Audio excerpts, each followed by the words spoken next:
for this segment of Solutions for Mental Wellness, Kathy, let's turn our attention to some parenting styles like you were mentioning during our last segment. And let's look at some challenges that children face and how certain parenting styles can help children overcome those challenges, and other parenting styles can actually contribute to children becoming more challenged. So can you speak a little bit to some of the challenges children face? Let's start there. All right. So parents, there are typically 3 parenting styles. The first one is called authoritarian. The best way to describe this is the drill sergeant parent. It's my way or the highway. These are my rules. You have to follow them or get out.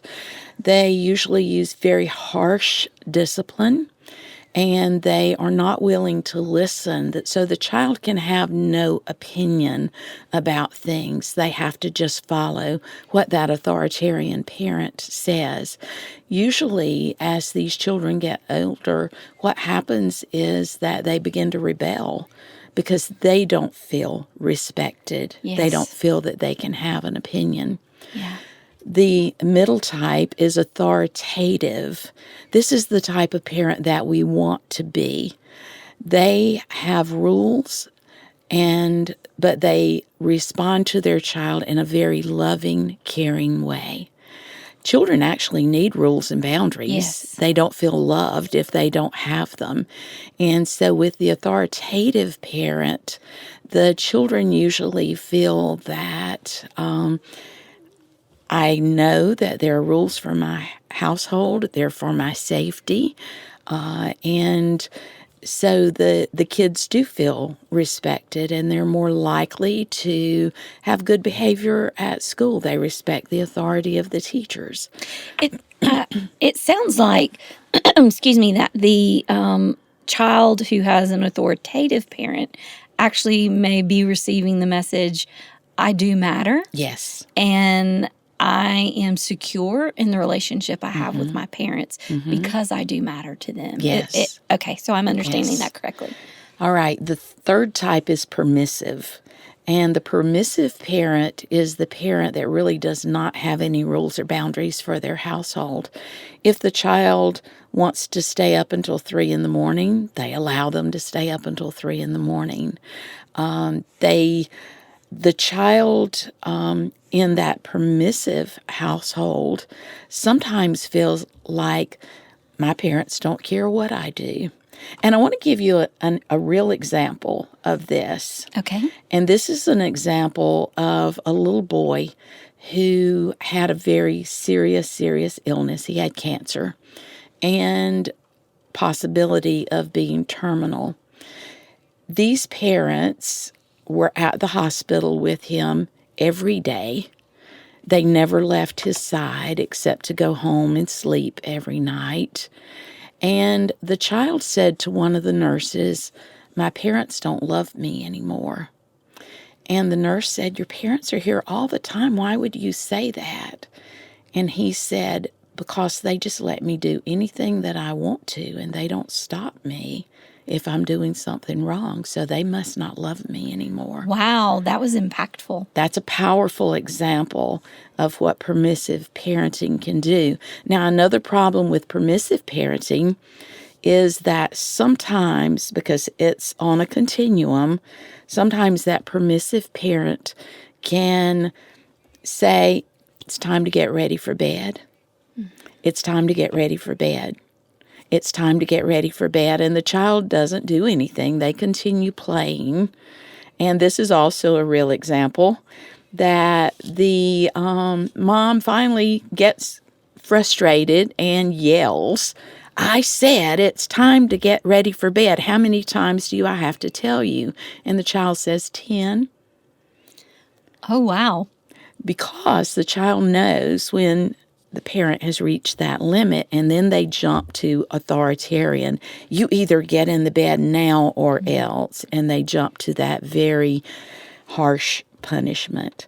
So the type of parent that we want to be is authoritative. We have rules, we have guidelines and boundaries for our household, but we respond to the child in a loving, caring way that they know that they are loved.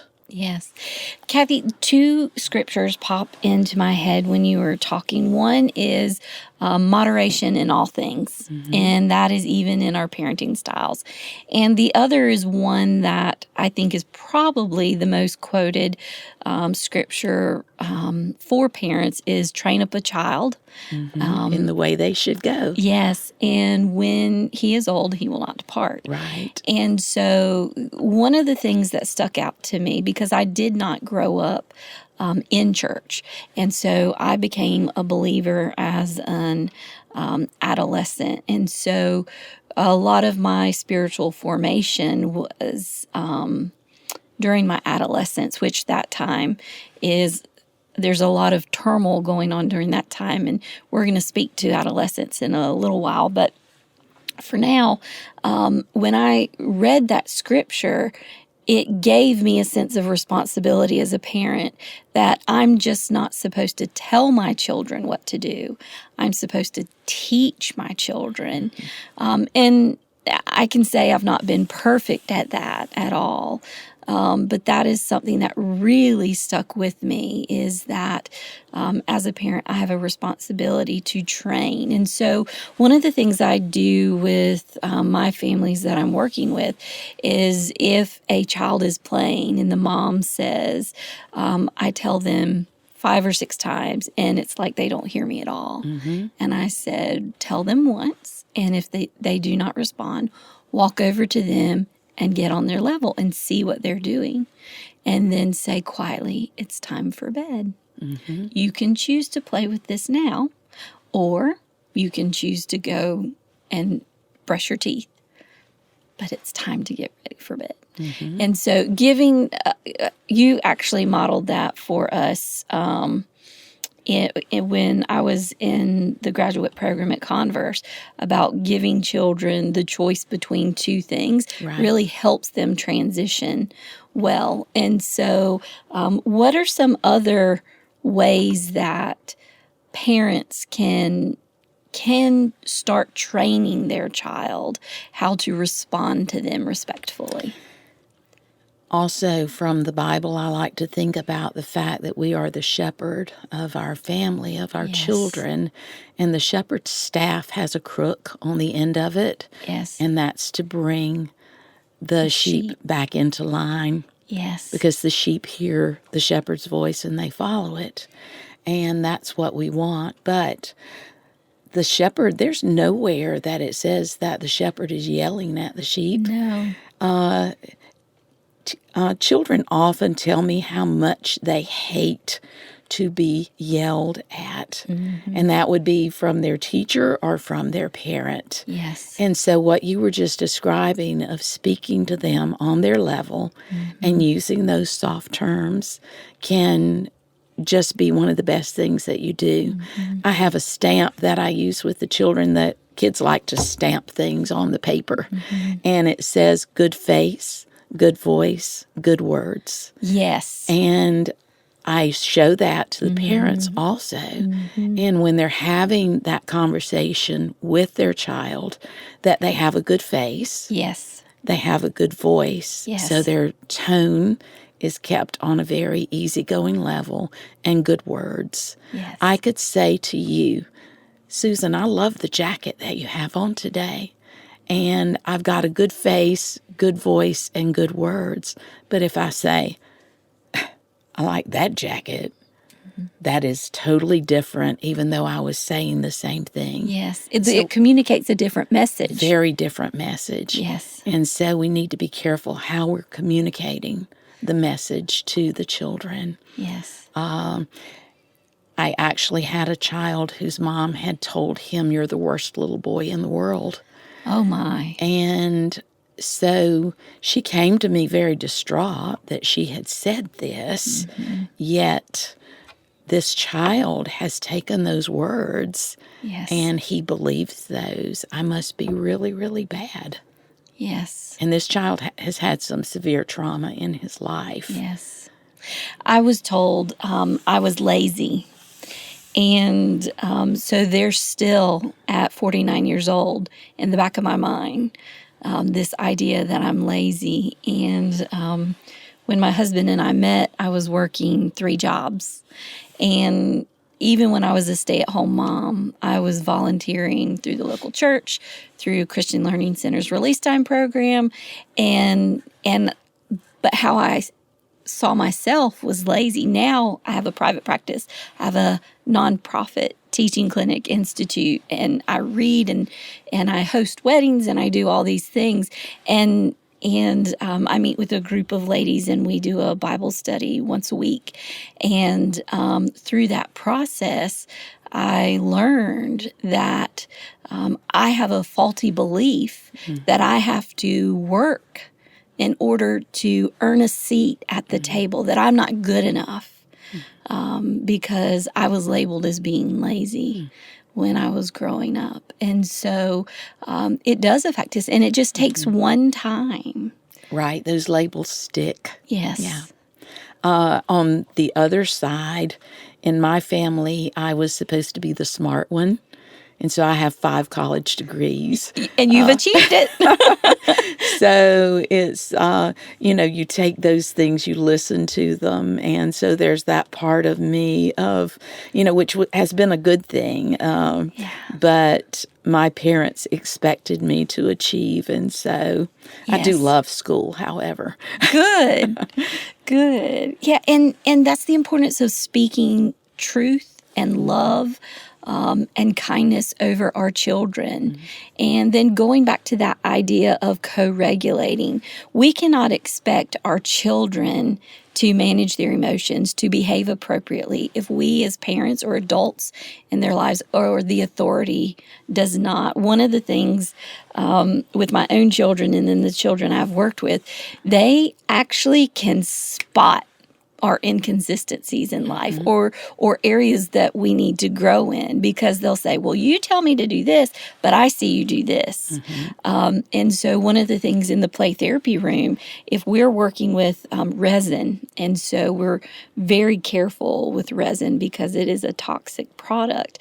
And so I do not allow them to, the children, to touch the resin or get it on their fingers and hands. And so this one day we were making a project with resin, and I reached over, it was going to drip, and I touched the resin, and the child immediately called out to me, "You've told me I can't do that, but you just did that."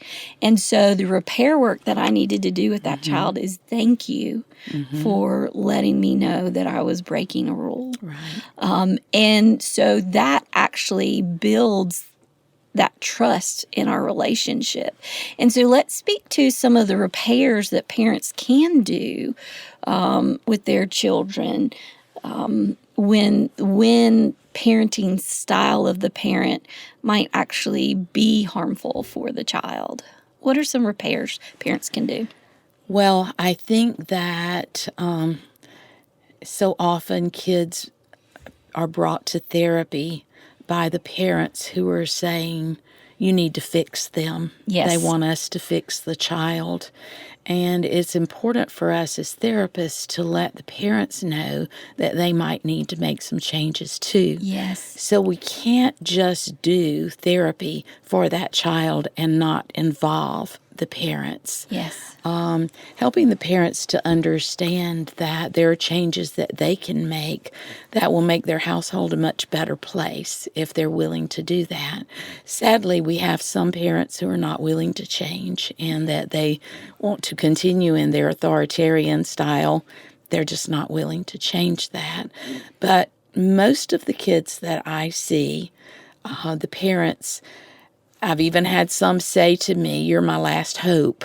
Yes. And when we begin working together and they begin to see some changes, then they realize, there is hope for this child, and this child can grow up and be a wonderful adult. Yes. But everyone in the family, because the family system is so important. If a child is acting out, it's going to affect the parents. It's going to affect the siblings. If the parents are acting out, it's going to have a huge effect on the Yes. children. And so we have to take that family system into account. Yes.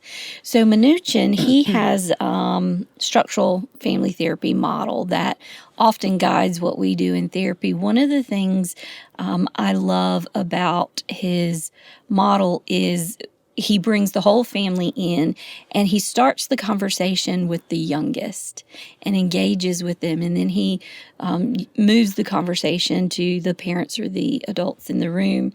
And in his theory that guides his model, he talks about just the hierarchy and the structure that is there, going back to speak to the boundaries that you mentioned earlier, and that how that is so needed, how the parents have to be together in parenting, and how the children need to know that the parents are their authority, just like the example you gave with the boy who had cancer is, children do not feel loved if there is not healthy structure in their lives. And so, Kathy, tell me a little bit about some other problems that children face today. We've spoken about ADHD. We've spoken about broken trust. We've talked about parenting styles. But what are some other problems children face today? All right. Since the pandemic, we have seen a great increase in anxiety in children. Yes. The statistics from the CDC say that there are 9.4% of children that experience anxiety symptoms. That's 5.8 million children. Wow, that's a lot of that are children. experiencing that. In my own practice, during the pandemic, I had children to draw pictures. Many had experienced loss of a grandparent or a parent, someone in their family. They drew pictures of tombstones or graveyards because of that fear. Even my own granddaughter said to me, "Grammy, I don't want you to die." Yes. So she had that fear because she knew that people were dying from the pandemic. Separation anxiety has been a big thing. Children were homebound for a period of time. They had to be doing homeschooling. And then when they went back to school, there was even more separation anxiety. So anxiety has been a big issue. Another one is behavioral disorders. Yes. 8.9% of children are diagnosed with a behavioral disorder. This could be things such as oppositional defiant disorder or as severe as conduct disorder. And many children are brought to therapy for the behavioral disorders. And then the last one, when I first started as a therapist, people thought that children could not be depressed. We know that that is not true. Yes, their children are depressed. Their type of depression looks different. It looks very different. Children who are depressed may act out. Yes. They may appear to be irritable rather than appearing to be sad, as you and I were. Yeah. It could be situational depression, and often it is with children. And so about 2.7 million children have been diagnosed with depression. These are children under 12 years old. And so we know that depression can be very real in children. Absolutely, it is. And one of the things about depression, if someone is depressed long enough, then they get into the cycle of depression, which leads to anxiety, and then more depression and anxiety, and there's a withdrawal. What do you think about children and anxiety and or depression and their feelings of isolation? We know how to talk about that as adults, but what is some of the language that children use to describe feeling lonely or isolated, or maybe they're desiring connection and how they're going about connecting with their peers or their friends on the playground might actually be causing a problem? Can you speak to that a little bit? Yes, as I mentioned earlier, children often don't have the words to use that we would. So I have many things in my play therapy room, such as feeling faces up on the wall. Yes. Feeling games that looks like a twister game that has emojis on it. And so there are many things that I can do with the child in play therapy that they can show me how I feel. The one that's on the floor is the first thing they see when they walk in. And they will often stop there and say, Miss Kathy, this is how I feel today.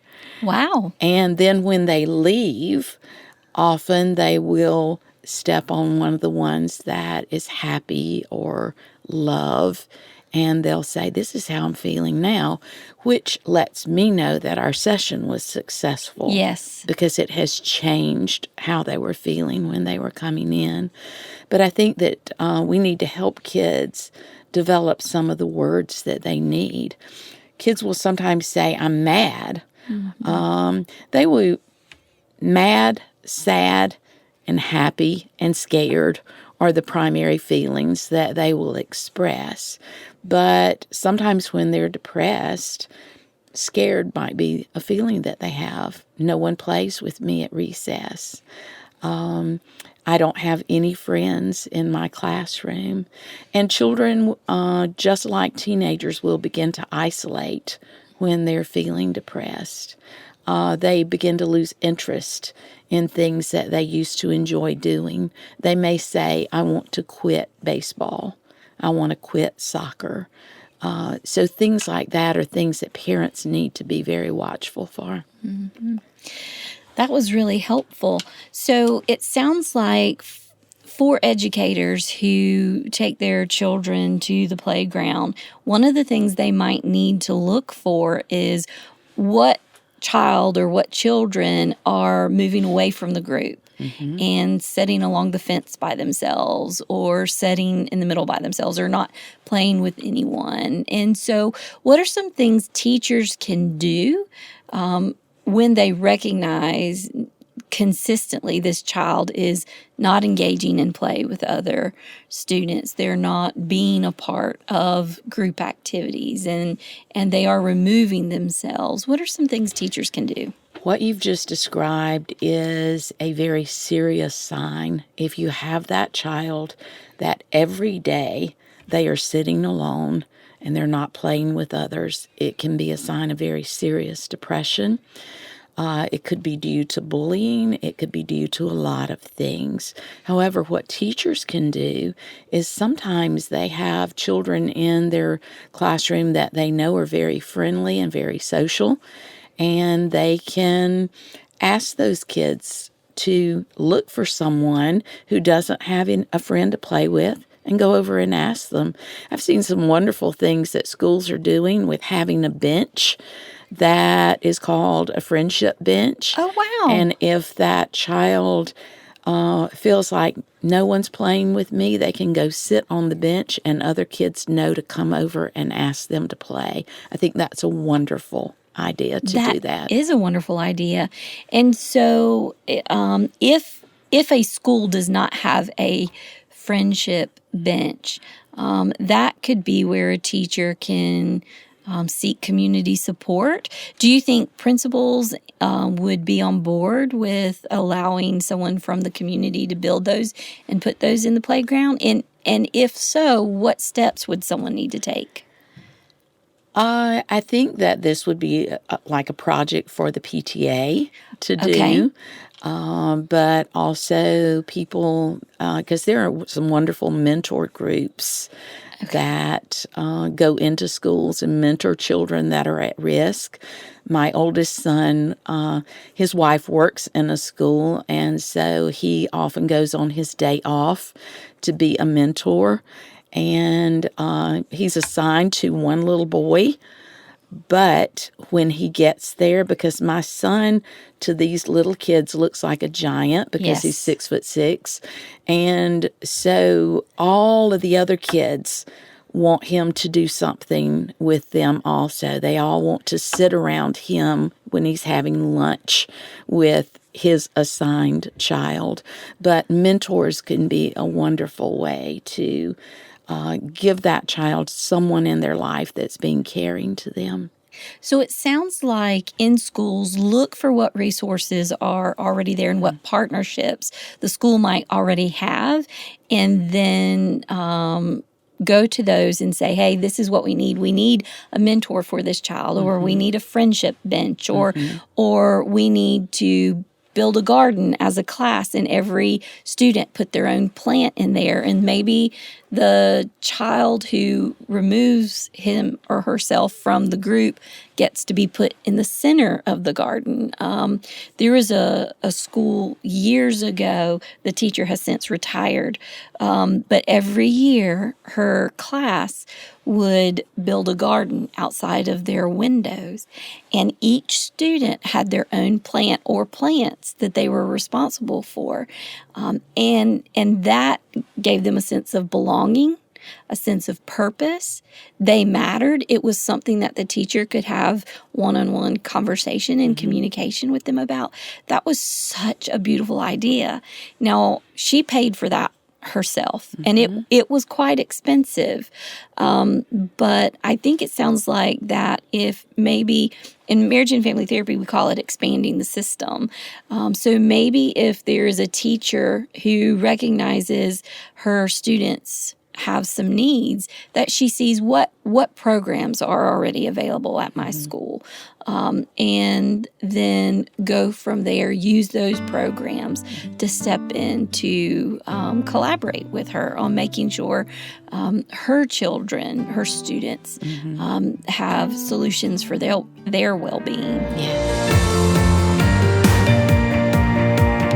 I've had cases where the children have been just sat in high chairs and left while the parents are abusing drugs. And in the play therapy room, the kids will act out what has happened to them. When we choose to ignore a child's abuse and their pain, we're choosing to join with their perpetrator.